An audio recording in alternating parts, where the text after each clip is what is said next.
साथियों, अगर आप भी मेरी तरह एक सीएससी वीएलई हो, कॉमन सर्विस सेंटर संचालक हो और 1 अप्रैल के बाद पैन कार्ड के नियमों में बदलाव हुए हैं और अब अगर आप सीएससी के माध्यम से अपना यूटीआई पैन कार्ड लॉगिन कर रहे हो तो कुछ ये समस्या आ रही है। देखिए, आप क्या करते हैं, यहां पे जैसे ही पैन कार्ड सर्च करते हैं, पहला ही लिंक आपका UTI PAN card service online Aadhaar ये आता है और जैसे इस पे क्लिक करते हैं तो ये आ जा रहा है। अब ये आ रहा है तो बहुत सारे भाई बहन तरह तरह की बातें कर रहे हैं कि ये सेटिंग कर लो, वो सेटिंग कर लो। तो ये समस्या क्यों आ रही है और इसे कैसे ठीक किया जा सकता है, और अब ये समस्या है तो भैया हम अपना काम रोकें या फिर कैसे आगे हम काम करें, इस पर मैं पूरी जानकारी देने वाला हूं ताकि आपका काम ना रुके और आगे भी काम करते रहे। तो स्वागत है आप सभी का आपके अपने YouTube चैनल डिजी ढूंढी इन्फो में। मेरा नाम है अरुण लोधी और यहां पे हम बात करते हैं सीएससी से जुड़े हर एक अपडेट, नई सर्विस, नए प्रोजेक्ट की। तो अगर चैनल पे नए हैं तो आप चैनल को सब्सक्राइब जरूर कर लीजिएगा। और हां, अगर आप नए सीएससी वीएलई हो तो आपके लिए हमने शुरू किया है सीएससी फ्री कोर्स 2026। डिस्क्रिप्शन में डिजी ढूंढी इन्फो ऐप का लिंक है, उसे डाउनलोड करो और वहां पे जाकर के फ्री कोर्स को ज्वाइन कर लो। चलिए, अब सबसे पहले तो ये बात करते हैं कि ये आ क्यों रहा है। तो साथियों देखिए, सीएससी और यूटीआई का एक प्रकार से टाई अप है, तो हम डायरेक्ट जैसे लॉगिन करते हैं तो वो यूटीआई के पोर्टल पे लॉगिन होता है। तो अभी 1 अप्रैल के बाद थोड़े से अपडेशन चल रहे हैं, इसलिए ये समस्या आ रही है। इसका कोई सेटिंग नहीं है कि आप कुछ कह रहे हैं कि भैया डिजिटल सेवा पोर्टल पर टिकट बनाओ। तो देखिए, वो तो सीएससी को पहले से पता है कि भैया अपडेशन चल रहा है और जैसे अपडेशन हो जाएगा तो ये खुलने लग जाएगा। इसमें कोई सेटिंग करने की आवश्यकता ही नहीं है, तो इसमें कोई सेटिंग नहीं है। अब ये नहीं खुल रहा है तो हम क्या करें, क्योंकि ज्यादातर भाई बहन ऐसे हैं कि मान लीजिए अपनी अपनी आदत होती है। कोई केवल एनएसडीएल से ही बनाता है, उसको एनएसडीएल से सरल लगता है।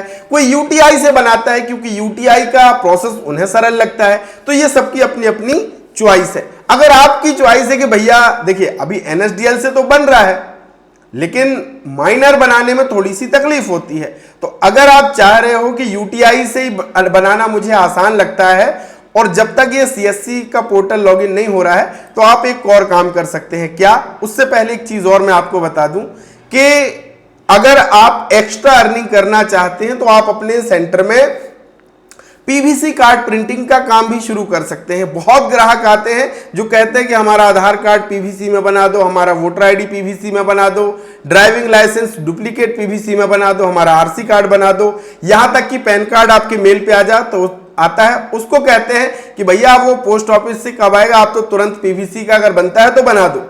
तो अगर आप पीवीसी प्रिंटिंग का काम अपने सेंटर में शुरू करना चाहते हैं तो डिस्क्रिप्शन में और कमेंट में मैंने पीवीसी प्रिंटर्स की लिंक दे रखी है, आप जाकर के चेकआउट कर सकते हो। ये बहुत शानदार बिजनेस है। आप चाहें तो स्कूल्स और अन्य के जो ऑर्डर्स हैं वो भी आपको मिलना शुरू हो जाएगा।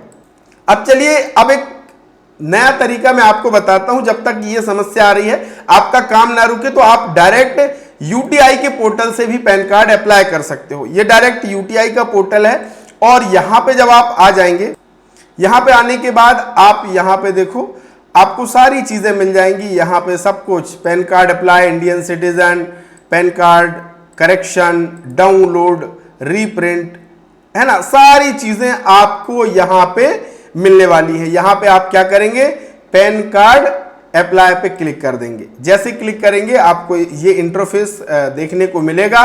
यहां पे आपको न्यू पैन फॉर्म 93 अब हमें भरना होगा नए पैन कार्ड के लिए। इस पे हम क्लिक करेंगे और फिर वही ऑप्शन आपके सामने खुल करके आ जाते हैं जो हमारे सीएससी लॉगिन पर आते हैं। इसी तरीके का सारा इंटरफेस होता है। फिजिकल डिजिटल मोड में बनाना है और अभी एक और नया ऑप्शन आ गया है डीएससी, है ना, मोड। तो अगर आपको भी अपना डिजिटल सिग्नेचर बनवाना है, आपका डीएससी अभी तक नहीं बना है, ये डिजिटल सिग्नेचर अगर आपका नहीं बना तो आप घर बैठे हमसे बनवा सकते हैं। ये कहाँ यूज होता है, तो अब देखिए नया ऑप्शन आ गया है। डीएससी बनाने के लिए भी आवेदक यूज कर सकता है अपने डीएससी का, और इसके साथ ही साथ इनकम टैक्स रिटर्न फाइल करनी है, टेंडर फाइल करना है, डॉक्यूमेंट में साइन करना है। और अगर आप मध्य प्रदेश के सीएससी वीएलई या एमपी ऑनलाइन कियोस्क हैं तो आपको एमपी डिस्ट्रिक्ट पोर्टल से आय प्रमाण पत्र, मूल निवासी बनाना है, बर्थ सर्टिफिकेट के आदेश के लिए अप्लाई करना है, तो इस डीएससी की जरूरत होती है। अगर ये आपका एक्सपायर हो गया है या फिर नया बनवाना है, तुरंत हम आपका ये प्रोसेस कर देते हैं घर बैठे ही, सबसे कम पैसे में। तो ये मेरा व्हाट्सएप का नंबर है, आप मुझे डीएससी के लिए मैसेज कर सकते हो, डीएससी लिख करके व्हाट्सएप पे। तो यहां से आप उसी तरीके से पैन कार्ड आसानी से बना सकते हैं जब तक आपका काम ना रुके। और जैसे ही ये पोर्टल आपका दोबारा शुरू होगा, जैसे सारी चीजें अपडेट हो जाएंगी, तो फिर आप सीएससी के लॉगिन के जरिए भी बना सकते हैं। तो इसकी फिलहाल कोई सेटिंग नहीं है, आप परेशान ना हो। अगर आपको यहां से करना है तो आप यहां से कर सकते हैं। बाकी एनएसडीएल भी चालू है, तो आप एनएसडीएल से भी पैन कार्ड आसानी से अप्लाई कर सकते हो, कोई भी समस्या नहीं है। एनएसडीएल का बहुत अच्छा चल रहा है।